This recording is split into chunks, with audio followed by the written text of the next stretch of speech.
안녕하세요. 홍수기 대표입니다.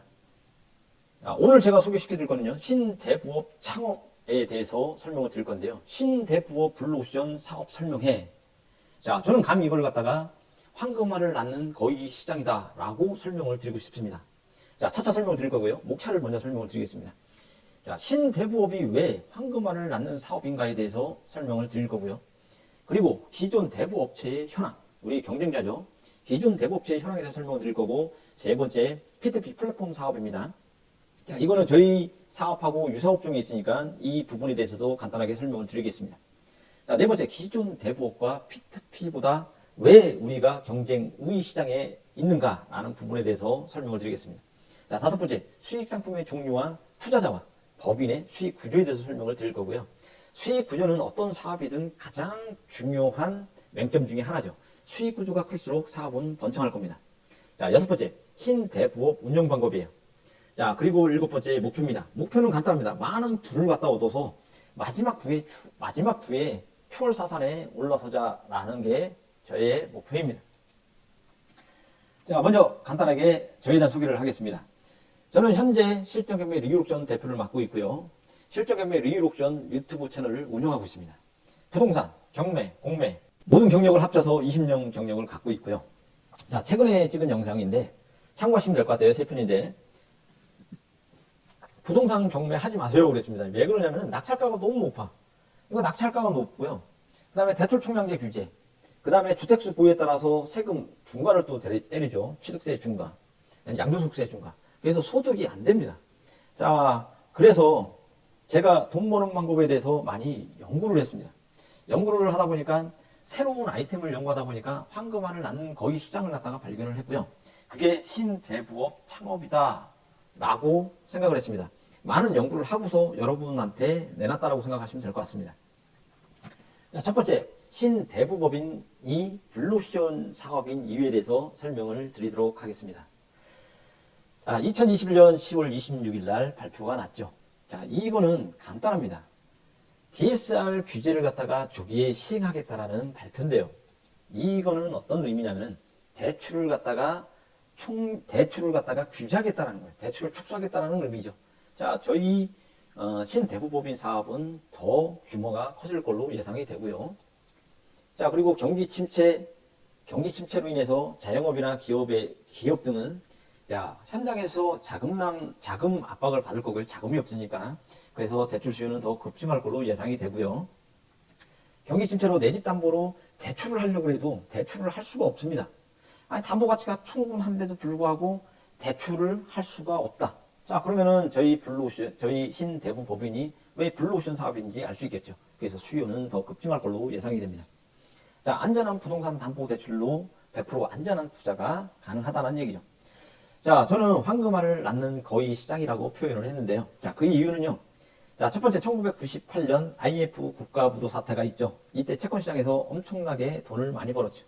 자, 두 번째 2008년 08년도에 미국 서프라임 때도 채권시장으로 해서 돈을 많이 벌었고요. 2022년 3차 경제위기, 마지막 경제위기라고 생각을 하시고 여기에서 안전한 자산과 그리고 부의 이동을 이루시기를 바랍니다.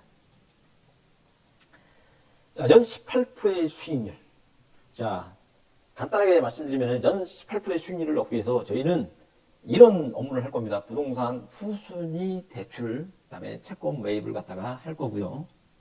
자, 이 얘기는 간단하게 예를 들면요. 투자회원들이 10억을 모아서 투자를 했어요. 그러면은 연 2억 8천만 원의 수익을 배당을 할 건데, 이거 세전입니다. 자, 이거를 갖다가 100억을 투자하게 됐을 때 10억 8천만 원의 수익이 발생이 되는데, 여기에서 세금을 제하고서 투자회원들이 100억을 투자한 투자회원들에게 세금을 다 제하고 10억의 배당을 할 수가 있습니다.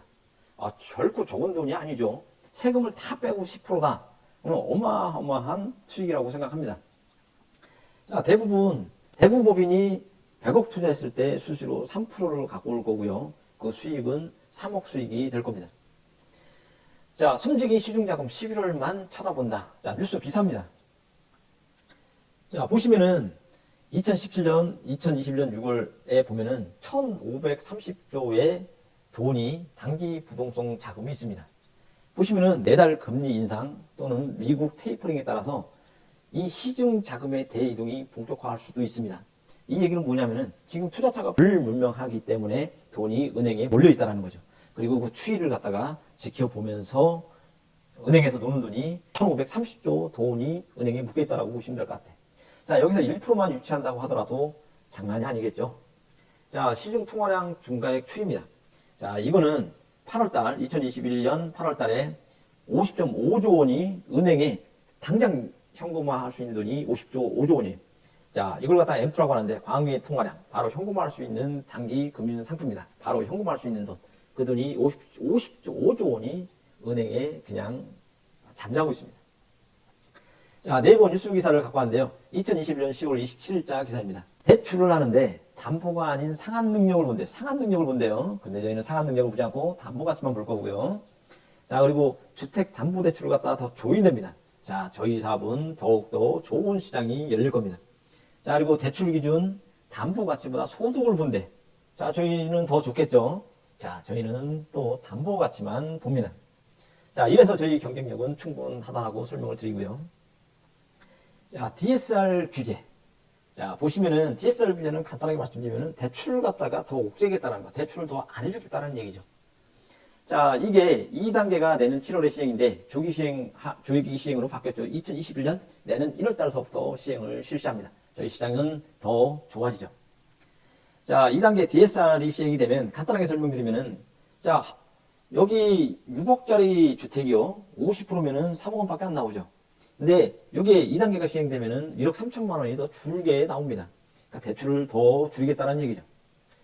자, 이거는 차주 단위 DSR 3단계 확대 도입 계획안을 갖다가 발표한 내용이에요. 자, 1단계는 2021년 7월 달에 벌써 시행을 했죠. 6억 원 초과 주택에 대해서 DSR 규제를 시행하고 있고요. 자, 2020년 7월서부터 총 대출액이 2억 원 초과하게 되면은 2단계 규정을 받게 되어 있는데, 이게 이렇게 2022년 1월 달로 조기 시행됩니다. 자, 3단계가 뭐냐면은 2023년 7월 달에 1억만 초과돼도 DSR 규제 대상이 돼요. 그만큼 우리 시장은 더 좋아진다라는 얘기죠. 자, 대법제의 현황을 설명을 드리면요. 대법제 인식은 조폭, 깍두기, 고리대금, 지하경제 이미지, 시민이 대부업에 근접하기에 대한, 시민이 대부업에 근접하는 것에 대한 두려움이 생기죠. 자, 대법의 현재 상황은 1년 이내에 돈을 상환하려고 하면 중도상환 수수료를 물어야 되고요. 자, 저희는 6개월 이내, 6개월까지만 하면은 중도상환 수수료를 갖다가 받지 않습니다. 두 번째, 연체 시 대출자는 채권 추심에 대한 두려움을 갖고 있는데, 우리는 채권 추심 안 하고요. 협박성 문자 안 합니다. 대출자들 편하게 해드릴 거고요. 그리고 서로 상의해서 기회를 충분히 드릴 겁니다. 그래서 그렇게 충분히 기회를 드려서 만약에 약속을 이행이 안 했을 때 그때 경매를 갖다가 진행시킬 거고요. 경매를 진행시켰을 때 저희가 받는 채권 최고액에 대한 모든 이자 부분을 안정적으로 배당받을 수 있게끔 제가 진행할 겁니다. 자, 세 번째, 막바지 사람이 오는 곳인데 이제 우리는 이렇게 바꿔서 우리는 급전이 필요할 때 시민이 편하게 오는 곳으로 바꿔 나갈 것입니다. 대법제의 현실은 첫 번째, 대부분이 영세업체예요. 제대로 수익 창출이 어렵죠. 그리고 경매 채권에 대해서 무지한 경우가 많습니다. 채권이 부실이 되어 경매로 진행 시에 대법제는 부담으로 작용하는데, 이 부분을 갖다가 2018년 2월 8일 이전 채권을 갖다가 저희가 사왔을 때 연 25% 이자까지 받을 수가 있습니다. 더 좋은 저희의 주 고객이 대법제가 되겠죠. 자, 신개념의 대법입니다. 누구나 급전이 필요시 부동산 담보로 급전 사용이 가능하고요. 부동산 총량 규제로 안전한 투자가 가능하고요. 누구나가 쉽게 찾아올 수 있는 그런 밝은 대부업 이미지로 혁신해 나갈 거고요. 앞으로 엄청난 수요 증가가 예상이 되는 시장입니다. 황금 알을 낳는 거의 시장이에요. 자, 중도 상환 수수료 6개월이지만 타 업체는 1년이에요. 저희는 6개월까지만 중도 상환 수수료를 받습니다. 자, 그리고 원리금 민ung 상환이지만 저희는 이자만 받습니다. 자, 타 대법제보다 저렴한 이율 18%를 받지만 타 대법은 기존 20% 이상을 받습니다. 자, 그리고 P2P 플랫폼 사업에 대해서 간단하게 설명을 드리면요. P2P 금융이란 요거예요. 개인 대 개인 간의 금융을 뜻합니다. 그리고 대출이 필요한 사람이 필요한 액수와 사연 및 개인 신용 정보에 대해서 올리게 되면 요 투자자들이 개인적으로 심사 과정을 통해서, 여기서 주의해야 될 게 투자자들이 개인적으로 심사 과정을 통해서 이 사람들이 판단해서 빌려준다라는 얘기예요. 그래서 위험 부담이 다소 높은 게 특징입니다. 그래서 결론을 말씀드리면은 P2P는 자, 이렇게 인터넷에 플랫폼을 만들어서 대출이 필요한 사람, 대출을 갖다가 해줄 사람을 갖다가 플랫폼으로 엮어서 수수료만 받는 업체를 말합니다. 종류는 뭐 첫 번째 개인 채권 투자, 기업 사업 투자, 부동산 파이낸스 투자 이렇게 다양하지만 저희는 개인 채권 투자 시장에만 진입을 할 거라고 생각하시면 될 것 같습니다. 자, 그리고 주의사항입니다. P2P 사업에 대해서 수익에 대한 세금 비영업대금에 대한 소득으로 지급이 돼서 27.5%라는 높은 세금을 내야 되니 이 부분은 참고하시기 바랍니다. 현 대부업과 P2P보다 우위 시장에 있다는 부분에 대해서 설명을 드리겠습니다. 현 대부업은 이율 20% 이상을 받고요. 자, 저희 신대부업은 18%만 받습니다. 중도상환수수료는 1년이지만 저희는 중도상환수수료 6개월만 받습니다. 채권 출시 문자 독촉을 대법에서는 하지만 그래서 저희는 일절 이런 게 없고요. 네 번째, 현 대법체의 채권 시장에 대해서 무지하고요. 자, 무수한 채권 활용을 통해 고수익 창출이 가능하고요. 신용조회를 갖다가 여기서는 신용조회를 하지만 저희는 신용조회를 안 합니다. 담보만 평가하죠. 간단한 대출입니다. 자, 그리고 대출 총량 규제로 수익 급증에 대한 미래 계획이 없고요. 저희는 대출 총량제 규제로 수요 급증, 수익 창출 극대화 계획이 있습니다. 자, 이제 수익 구조가 가장 중요하죠. 수익 구조를 갖다가 설명드리도록 하겠습니다. 자, 투자자들이 2억을 갖다가 투자를 합니다. 그러면은 저희가 투자금을 받아서 2억을 대출해 주겠죠. 그래서 연 10%를 받습니다. 자, 이자 소득세 5%를 갖다가 제외하고 법인이 저희가 납부를 합니다. 그러면 총 연 13% 2,600만 원의 수익이 발생이 되는데 법인이 3% 600만 원 갖고요. 투자자는 10%를 배당해 줍니다. 그러면 2천만 원을 배당이 되겠죠. 자, 저희는 이렇게 투자자를 위치를 하고요. 자, 첫 번째 개인 1, 2, 3에서 3,300만 원씩 약 1억 원을 투자가 되면은요. 야, 법인으로 들어오겠죠, 1억이. 자, 두 번째 개인이 1억을 갖다 투자합니다. 자, 그러면은 법인으로 1억이 또 들어오죠. 자, 세 번째 개인 10명이 각 3천씩 3억을 투자합니다. 자, 그러면은 이렇게 3억이 법인으로 들어옵니다. 자, 이렇게 됐을 때 총 투자 금액은 5억이죠. 자, 이 5억을 법인은 3%만 갖고요. 1,500만 원. 투자자는 10% 배당을 해줍니다. 5천만 원 배당을 해주죠. 자, 이렇게 했을 때 홍보하는 만큼 법인의 수익은 천문학적인 숫자로 증가가 될 것입니다. 자, 이게 황금알을 낳는 거위 시장이죠. 앞으로 미래의 사업은 대출 총량제 규제로 인해서 담보대출 제한 때문에 저희 사업은 더 큰 성장을 할 걸로 예상이 됩니다. 상품의 종류와 다수의 아이템이에요. 자, 이 부분은 여러분들이 이해 못하는 부분이 있을 겁니다. 그냥 듣기만 하시면 될 것 같아. 아, 이런 게 있구나. 이렇게 참고를 하시면 됩니다. 자, 대부업의 대부업. 이 얘기는 뭐냐면요. 대부업자들이 경매를 몰라요. 채권을 잘 모르고. 그래서 저희의 주 고객층이 될 겁니다. 저희는 여기서 많은 수익을 발생을 시킬 거고요. 자, 첫 번째, 부동산 아파트로 인해서 저희가 후순위 담보대출을 갖다가 진행했을 때 연 18% 수익을 갖다가 챙길 거고요. 자, 1순위, 근저당을 한 대에 대해서 저희가 2순위, 3순위, 4순위로 대출을 진행을 할 겁니다. 자, 그리고 부동산 아파트가 대표적인 거니까. 자, 그리고 후순위 채권도 담보도 대출을 진행하고 채권도 매입할 겁니다. 자, 연도별로 해서 금리가 차등 적용할 수가 있습니다. 많게는 25%도 받을 수가 있죠. 자, 그리고 대환대출을 실시할 거고요. 대부업체 채권도 매입할 거고 경매 취하자금도 손을 댈 겁니다. 점차적으로. 자, 그리고 1번, 2번 안전장치는 뭐가 안전장치냐면 투자를 내면 안전장치가 있어야 될 거 아니야. 요거는 투자를 했을 때 저희가 대출을 해주거나 채권을 매입하게 했을 때 자, 저희는 요걸 질권대출이라고 하죠. 질권대출을 해주는데 저희는 요걸 등기부에다가 투자자 질권대출 등기를 해줄 거예요. 그리고 요 안전장치에 대해서 안심할 수 있는 그 안전장치에 대해서 충분히 설명을 드릴 거고요. 자, 네 번은 NPL 채권 매입입니다. 자, NPL 채권 매입에는 여러 가지 방법이 있겠지만 일반 물건이나 특수 물건 채권 매입을 하는 방법이 있죠. 자, 여기에서 배당을 바꿔서 수익을 이루거나 아니면은 또다시 그냥 매입을 해서 수익을 이루는 두 가지 방법이 있습니다. 그냥 설명만 들으시면 됩니다, 이거는. 자, 그리고 유치권 채권이에요. 특수 물건이죠. 요 채권을 갖다가 매입을 해서 경매 진행 전 채권을 매입을 해서 수익 극대화, 직접 경매 낙찰. 이 두 가지 방법을 해서 수익 창출을 해 나갈 겁니다. 아마 막단 수익이 될 겁니다. 이 부분도. 다음에 경매 진행 전 채권을 갖다가 사들여서 물권 작업 후에 경매 진행을 할 겁니다.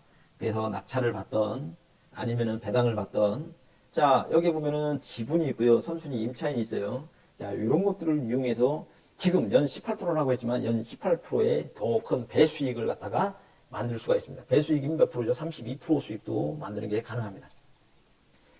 자, 여섯 번째 신대법의 운영 계획이에요. 대출자 수요 창출 계획입니다. 경쟁력이 있다면 속여라도 수요 증가가 될 거고요. 자, 첫 번째 부동산 담보로 대출자가 접근이 가능한 곳을 영업 전략으로 삼을 거고요. 자, 예를 들면요, 전담 또는 대출 중개업소, 블로그, 유튜브 전문 채널 등을 활용해서 대출 수요를 창출할 겁니다. 다음에 투자자 위치 계획이요. 처음에는 지인 소개, 블로그, 유튜브 전문 채널 등을 이용해서 투자자를 유치할 겁니다. 자, 두 번째, 투자자가 많이 모이는 곳. 편하게 얘기해서 퇴직하신 분들이 어디서 영업 교육을 받거나 아니면 투자자들이 많이 보는 채널들을 이용해서 저희는 이 투자 위치하는 계획을 잡을 겁니다. 기초만 다져지면 황금알을 낳는 거위 시장으로 변신합니다. 그 다음은 영업은 필요 없고요. 유튜브 채널 운영만 하더라도 수익은 어마어마하게 불어날 거예요. 자, 6개월 내에 100억을 유치할 거고요. 자, 그렇게 되면은 100억을 유치했을 때 수익은 3억 원이 되고요. 1년 내에 200억을 유치하게 되면 수익은 6억 원이 될 거고요.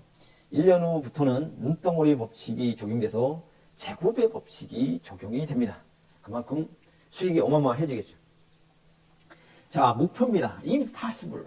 불가능이 아니라 possible입니다. 대출 규제로 신대법의 미래는 넘치고 넘칩니다. 2022년 부동산 후순위 담보대출 수요가 넘칩니다. 신개념 대법의 선두주자가 될 거고요. 수익 구조 또한 다양합니다. 규모를 키워나가 부의 차선으로 이동하시자고 제안을 해드릴 거고요. 자, 6개월 내에 100억 투자 유치, 1년 내에 200억 투자 유치.